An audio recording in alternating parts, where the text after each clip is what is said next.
It came from something small, like a small poem that I had written when I had recently moved to London.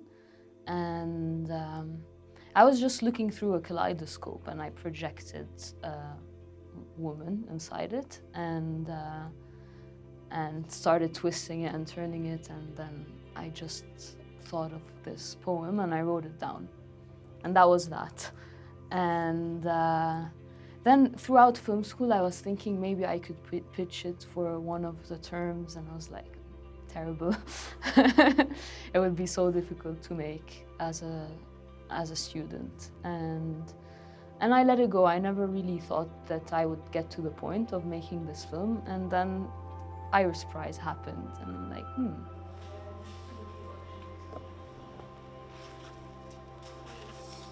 Lara didn't pitch me the script originally. She pitched me the poem that the script is based about. And I obviously could see all over herself that was put in the poem originally. And I was like, okay, I think this is great, let's make it a proper script. And from there on, we're like, okay, now how do we do this? And it was really interesting. At the beginning of May, we did an entire week of testing with her and the production designer, and the week went with A's and O's, you know? So we started with, okay, it's like this, it's like that. And then we went to, ooh, we can do this, we can do that. And then we're like, oh, how do we do this? So today we are working on the kaleidoscope bits. So all the objects that usually are inside the kaleidoscope, at the end of the kaleidoscope, and it's the part that you would usually rotate to create different elements. So these past few days and today as well, we're working on the single objects. We have all these pieces of plastics. We have some back foams, we have some acrylics, but they're all transparent, so we are working on tainting them, giving them color, creating more shapes, creating more texture, just to make them more interesting and more exciting to watch. During all the pre-production, I worked a lot with Lara, the director, Piero, the DOP, to really create something that could work for all our departments, because this is a set that needs to be almost like a clock. It has a mechanism, and the actress, the set pieces, the light are all elements that need to work together. So that you're filming us, filming you. Great.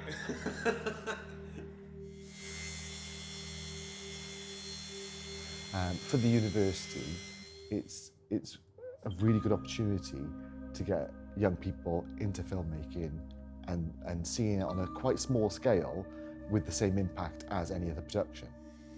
Particularly on this production, we've got one of the set design students, Michael Knight. He is working with the production designer as a trainee / art assistant. I find this film particularly quite exciting because we've not done abstract / art house performance. The whole pitch was, I want to build a full-size kaleidoscope. It's like, yes, let's build a full-size kaleidoscope. Because I do like a kaleidoscope, I've got a couple, genuine, right? I was just thinking, this is going to be really cool to build a full-size one and manipulate it real time.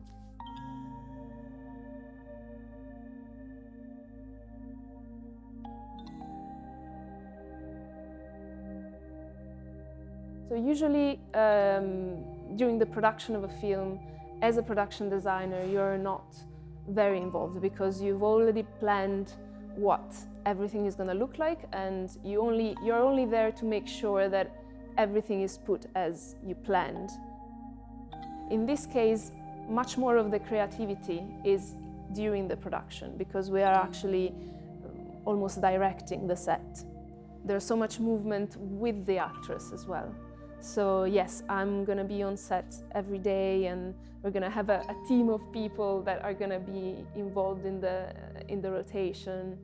So yeah, there's going to be a lot of that. I've got an operator, a Steadicam operator for most of the film, so I will not be physically operating the camera, but I will have to work with the lighting and with the camera, and obviously coordinate with the movements with Lara to make sure that the camera goes where we want and the colors are what we want, because obviously a kaleidoscope is mainly many different colors that change from one to the other, so we have a plan. Hopefully it works.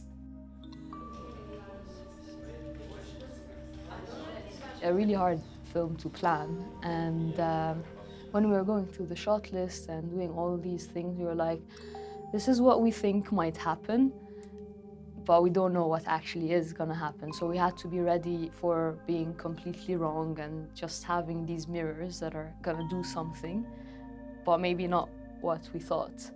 And in the end, we had this mixture that a lot of our plans, like what we planned, was there, but we could use so much more the potential of the space. And then like just having an actress in it is just like, it shows so much more the possibilities within the space.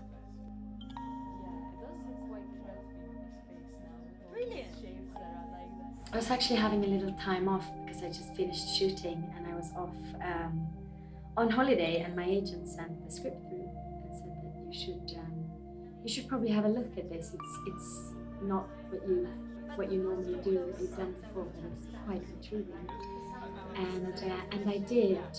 I read through the script and it was beautiful and weird. So I loved it. It's very, very abstract.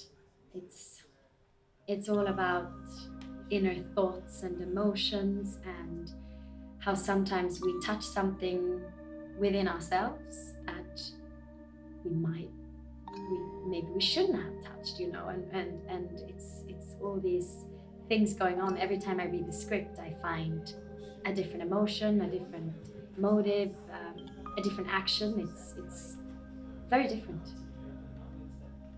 I always felt that Alicia had a really good understanding of the meaning behind the film, and that made it like so enjoyable to work with her. And then we go on set and the performance is stunning, and like how easily she adjusted to this really strange mirror tunnel with colors, you know. Yeah, that would be great, because there's such a beautiful realization there. Yeah, and it works so beautifully. You have to really know constantly what's going on, and also that's the funny thing about the whole story, right? Because the kaleidoscope reflects my emotions. So the dizzier it becomes and the more the kaleidoscope reacts and moves, the more I'm getting upset and vulnerable and almost to the point of despair and afraid.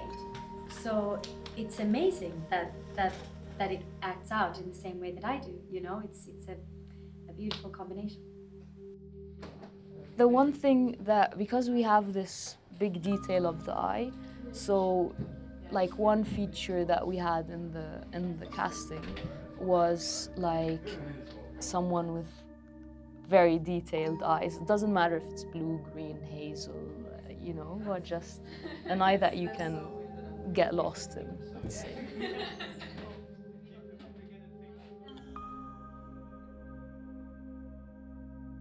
She's so aware of how things work in our department, makes it very easy for me to do the best I can do, because the communication is so much easier. Sometimes you have directors that ask for things because, you know, they have this vision, but they don't know how you're going to make them. They're just going to ask you for things. And with her, it's a much more strong collaboration. Yeah. Well, Lara is extremely focused, and she has a few ideas that are like really pointy, and she wants to get there, but she's also extremely open to suggestions, and we both love when my suggestion makes her idea better, and that's what I usually strive to have with a director.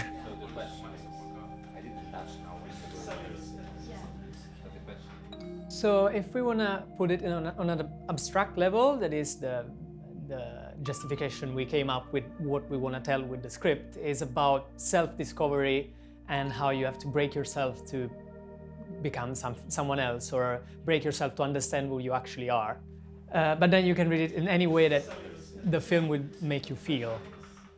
I want them to appreciate the craftsmanship that's going into the production, to see a high production value, very little, if any, CGI visual effects.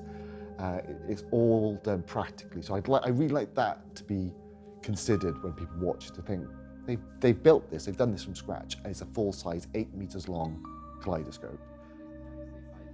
For me, if within such an abstract and visual world that we have, if they can connect with the girl, with the character, that would be, like, that's what I want from it. Because it's a very visual way of interpreting an emotion, like, and a transition through emotions.